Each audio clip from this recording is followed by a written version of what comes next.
Hello Zimbabwe, another episode of our Triune Patriotic Front. In this case here, my submission is on the Patriotic Front and our last convener of Chimurenga Atonement in Ndaba since 1966.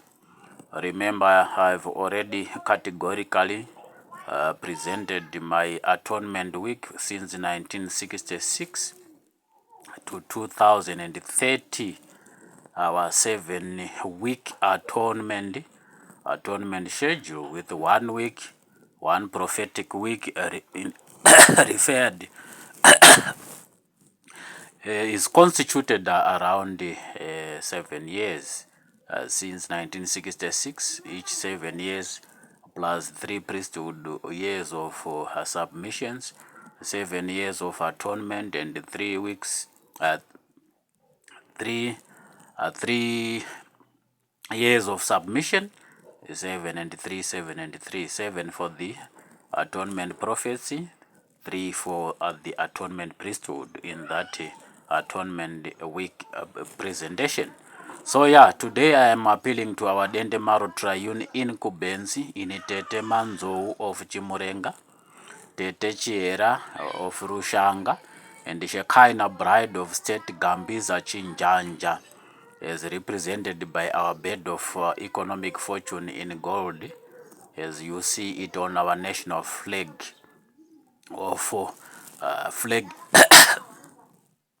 of Zimbabwe, together with the threesome of Commander-in-Chief of State in His Excellency Dr. E.D. Mnangagwa, Commander General of Atonement Special Purpose Vehicle, has constituted around 7 cardinal stars of state fortresses, our triune state fortresses, one Rasi Changa, and Johani Masowe Adjudicator Newanji, and Dr. Solomon Ruben Newanji, appealing for the winning of all state institutions after atonement through revolution and evolution, the manner already alluded to in our transformation matrix to a cardinal politics, traditional conduct, and religious conduct, magariro tsika nehunhu. Saka yanguva yakuti tichira rangaridzana kuti hakuna umwe head of state with the Chimurenga credentials of Chimurenga caliber achazouya achiita basa rakatsudzwa gore ra1930 richitanga mumweya for the 7 weeks running rozopindawo muchikamu cherevolution. Tabva muchikamu cherevolution from 1980 tobva tanzi tipedzise 5 weeks zedu to 2030 cardinal cut off time. Saka sezvamunozviona taakutopinda the dawn of our second jubilee since 1930, kureva kuti president wedu aripo His Excellency Dr. E.D. Mnangagwa ndo waakumira semurapanuri wekupedzesera our atonement convener of atonement in Ndaba, as constituted around State Sanhedrin in representation of 7 prophets in the order of Gabriel, 3 priests in the order of Melchizedek, and 5 forerunners in the order of forerunners of I am in Zimbabwe. Then of course the 7 member states in Upper Ethiopia, Lower Ethiopia, Tanzania, Zambia, South Africa, Mozambique, and Zimbabwe, as already alluded to. Saka tirege kurivara, hatisina umwe president achauya achizoita basa rine chekuita nekunatswa kwenyika zviri maringe nekutangwa kwazvo nechimurenga. Takataura kuti chiti kunatswa kwenyika yedu kubva kualien invasion, kubva payakangoreswa nemabwidi, in particular alien initiated political cult and Douglas Smith, tasarirwana na president ivava His Excellency Dr. E.D. Mnangagwa. Takavakumbira kuti vasesekedze vachibva vangopedzisa this last week yedu inobva 2020 kusvika 2030, kureva kuti the prophetic years from 2020 to 2027 then plus the priesthood years dzatataura nhatu kubva 27 kusvika 2030 our cardinal cut off time. Zoreva kuti matare edu ave kuda kurumurwa, saka tokumbira presidium naana tete, ana amai, mwenga nemwenga wenyika vatibatsire kumasowe before cardinal implosion, nekuti takataura tichiti chishanu hachina dende maro. Miteuro yese yakaitwa muzita rechishanu, kubva miteuro yechimurenga, kurwiwa kwakaitwa hondo kwaingonamatwa murushanga naana Rasi Changa waridzi wendaza, ndiwo waiisa nheketo wachideclare kuti mwana wemutema uchatonga, vachibatsirana kubva kwaMarange kunosvika murushanga, kumasowe, kuJerusarema, kupi nokupi zvaingonamatwa, vabari vedu vachisungirwa nhau iyoyi yekunamata kusvikira Raison yazotorwa naQueen ichinzi Raison iyoyi ndiyo iri kuvafurira. Takataura chiti pachakomishinwa envoy napresident envoy inenge ine maprime minister matatu achaenda kunokumbira kurumurwa kubva kuthe Europeans kwakare kuEngland. Takataura prime minister wedu ari traditional, anonegotiator for traditional independence, nekubva apuwa traditional artifacts misoro yana yevabari vedu yakaenda sematrophy ikoko. Takataura religious prime minister anonegotiator for our religious independence paCanterbury, traditional independence in Buckingham Palace, religious independence paCanterbury. Tobva tarumurwa nokuti kunyangwe naiyo Britain yakazvirumura kubva zvayawana independence kubva kuItaly from Roman Empire, yakabva yazvirumura both traditionally, politically and religiously. Takataura kuti religiously ndo pakarumuka England from Roman Church yatinoti Roman Catholic, ndokubva vaconstituta yavo inonzi Church of England paCanterbury, ndokubva vazvirumura zvakare traditionally from paganism to royalty, ndokubva vazvirumura zvakare politically, kureva kuti British Empire yanga yakabva yazvirumura kubva kuthe Roman Empire the collapse of Roman Empire. Nenzira imwe cheteyo isusu after getting our cardinal independence, political independence and traditional independence, maindependence yedu ari matatu anovakirwa mutumbi mitatu yedende maro, kureva kuti tinenge taane chinamato chedu chichapereterwa taamudende maro, kureva kuti traditional independence yedu inovakirwa dende maro, religious independence yedu inovakirwa dende maro, netraditional independence yedu yovakirwa dende maro. Mitumbi mitatu yepolitical, traditional and religious dende maro inenge ichengerwa nethe girl child sekusanangura kwatakaita. Tina Gambiza Chinjanja anenge achichengera ugaro hwedu, kureva kuti ndiye anenge aine buriro renyika for the sustenance of a gross domestic product, ndiye anenge ari represented by that cardinal bed in gold, yatinoti cardinal bed of economic fortune. Takataura chiti shiri iyoyi yenyika iyi inotova nedare remunyika rinotaura nemhepo yeshiri iyoyi, toudzwa zvatinofanira kuita kuti upfumi hwedu hurege kuramba huchitapudzwa simba nealien occults, nekuti mari dzekunze kwenyika dzinouya dziri attached to yatinoti occultism, imari yema foreign occults. Saka that foreign cult inopa mari dzekunze kwenyika simba, hatigone kuti tiyanane nethat inenge iri colonization economically. Saka Gambiza unotiudza kuti yeduwo mari kuti inge ine simba tinoita sei. Tobva taenda the traditional dende maro, munenge muina Chihera, ndiye unoziva ndaza yematare chinonzi Zimbabwe as a family, ndiye ananga achizochengera sikiro rematare edu murushanga ari pazambara rinotipinza rushanga rwezvitata. Tobva taenda kuna kuna Manzou.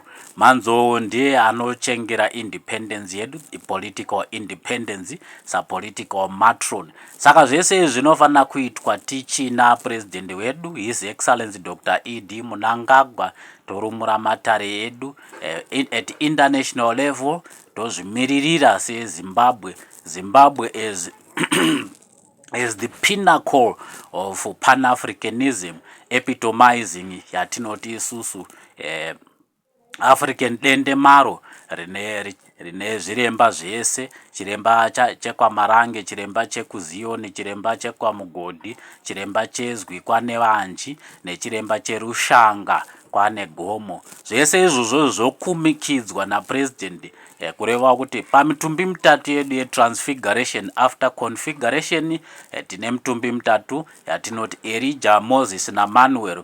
Elijah une dendemaro rake rinofanira kukumikidzwa kuna president, Moses une dendemaro rake rinofanira kukumikidzwa kuna president, tobva tati Emmanuel une dendemaro rake, Tabernacle yaManuel moiziva iri kumazowe. Tinenge taakuperetera kuti Tabernacle yaManuel separamende yemweya ine influence ipi kuparamende yakaiswa paTransfiguration Hill kuMount Hampton. Zvinodyidzana papi paramende yemweya neparamende yemakurukota edu panyama, ma-members of parliament. Patakataura kuti ma-members of parliament subscribes to Christianity as epitomized by Emmanuel's Tabernacle. Tobva tati Moses womu musenate takataura nezvake, nemakurukota edu kubva pana kusvika pana Ignazio takataura nezvazvo. Moses wo aine ndaza ine nyenyedzi nomwe takataura nezvazvo. How our parliament is influenced by events in Johani Masowe, Rushanga and native Jerusalem. Zvese zvinofanira kudyidzana. President ozviisa muurongwa hwazvo. Tine mitumbi mitatu yatinokoshesa yedendemaro.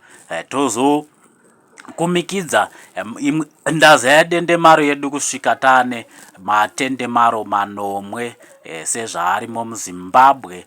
Zimbabwe dendemaro raMiriam, tobva tazoita mamwe masabuchember circuits atataura apa Ethiopia, Lower Ethiopia, Tanzania, Zambia, South Africa, Mozambique, kureva kuti tinenge taakupinda the SADC region, cutting through, tobva taenda beyond, taakutaura zvepan-Africanism of our Kebra Nagast, which is the glory of kings. Taakutaura zverudzikinuro rwe-the clay kingdom as constituted around Pan-Africanism. Kureva kuti tinenge taakuenzana nechiprofita chaDaniel chapter 2 chakuti South Africa must, in fact Africa must identify itself with the clay kingdoms, as Europe identifies itself with the iron kingdoms, with Asia identifying itself with the Zionism in respect of that rock foundation or kingdom as constituted around that rock as explained by Daniel chapter 2. Kureva kuti president wedu ari papa tiri kuramba tichidzokorora, ngativashandisei to deliver on this atonement mandate before cardinal cut-off time 2030 as we go into our Christian cosmos, then extraterrestrial inoita epitomize ma celestial bodies. Ibasa remweya rese after rapuhwa Zimbabwe muno mune dendemaro raMiriam. Tobva tataura nezvemamwe ma-member states as already alluded to. Saka ndo nhau yatiri kukumbira kuti ngatimbosesekedzanei na His Excellency Dr. E.D. Mnangagwa kusvika 2030, nekuti hatichazowana our political convener achauya zvaachita nhau dzeatonement. Nhau dzeatonement dziri kupera gore ra2030 pa2 majubilees akapuhwa basa raJohani.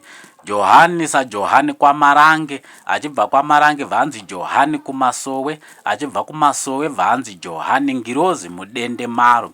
Kureva kuti izvezvizvi Johani akatimirira mudendemaro matinowana rudekaro ende pamwe chete neNgirozi tichiremekedza nekuyeresa sabata raJehovha pamwe chete tichinamata mushure mekunga tazorora muteuro. Zvoreva kuti zuva reFriday mukunga matare ese aromurwa rinenge ramiririra miteuro chete mazuva ese tichinamata. Kana pane pachiedzerwa muteuro toziva kuti unoitwa musi weFriday. Kana kusina muteuro tinenge tichingonamata semadzidzisirwa atichaitwa mumwe nemumwe ari mudende maro rake mushure mekunga tapedza muteuro yedu ine mitumbi mitanhatu yatinoti 6 sessions kubva musi weSunday kusvika musi weFriday. Saka taakuramba tichikumbira saizvozvi tichatungamidza adjudicator wedu kuJohani Masowe na commander general wedu wenyenyedzi nomwe na commander in chief wedu westate kureva kuti aMunangagwa, aSolomoni na aChanga ndo vatakukumbira kuti vagare dare nemadzitete edu Gambiza, Chinjanja, Manzou na Chihera nendazaya naamai vedu Mukarabwa wedu na mai wedu First Lady of State saizvozvo na mai wemweya muguta reUT0, mai weguta reUT0, mai wenyika nemukarabwa. Ndo ndaza yatinokumbira kuti pamberi payo pange paine kutaura kwezwi kureva kuti mitumbi mitatu yana baba nemutumbi mitatu yana mai sekutaura kwandaita nezwi tobva tawakandaza ine 7 ma-institutions kureva kuti wana amai nana baba adjudicator anenge ana mai wemweya tobva tati commander general anenge ane mukunda tobva tati head of state kana kuti commander in chief anenge ana first lady kureva kuti ndo koramu inokombera nekurumura matare muZimbabwe totransforma kubva ku convectional politics dziri eurocentric tobva tapinda mupolitics dzedu isusu dziri cardinal kureva kuti tinenge tazvi-identifya nemaclay kingdoms tocelebrata mwene Mutapa kingdom, tocelebrata Mutapa state, tobva taentertaina Zimbabwe through its independence. Tobva tareva kuti taane total emancipation tiine Mutapa kingdom neMutapa state zviri murushanga zvichitipa rulership, Zimbabwe ichitipa leadership. Takataura nezve the difference between a ruler and a leader. A ruler is not given mandate by the public, but a leader does. Zoreva kuti marulers edu is represented by the presidium is chosen by our triumvirates is directed by the state of our nature in the setup of Murenga Behemoth, of Murenga priesthood, then the Leviathan of our aquatic principality, then the leopard of our Shekinah localized priesthood, Anasimboti, then Gambiza is providing for the budget, yenyika in sustaining our gross domestic product with our economic trajectory always moving upwards after consultations with our Gambiza Chinjanja as represented by this cardinal bed of economic fortune. Ndo nauyati ndio mere yegotwe panguva ino tidai zvaibvira matangwe achirumurwa tobva taisa kutaura kwegotwe kureva kuti nhau dzaJohani mukunga dzarumuka totaura nhau dzaPauro. Munhau dzaPauro ndo mune dende maro revatemwa sekutumwa kwaakaitwa nemupande weBonigesi achienda Damasco akatumirwesu, asi basa rake anotanga kuambira ndiJohani. Saka pabasa raJohani rinokomberwa naPauro. Pauro obva atiwakira dende maro sezvaakaita akasiya amesikidza dende maro rezwi padombo shava muna Pauro Nyakudya. Ndatenda hangu, ndatenda vana vaMwari, ndo mamiriro azvakaita, ndatenda Zioni.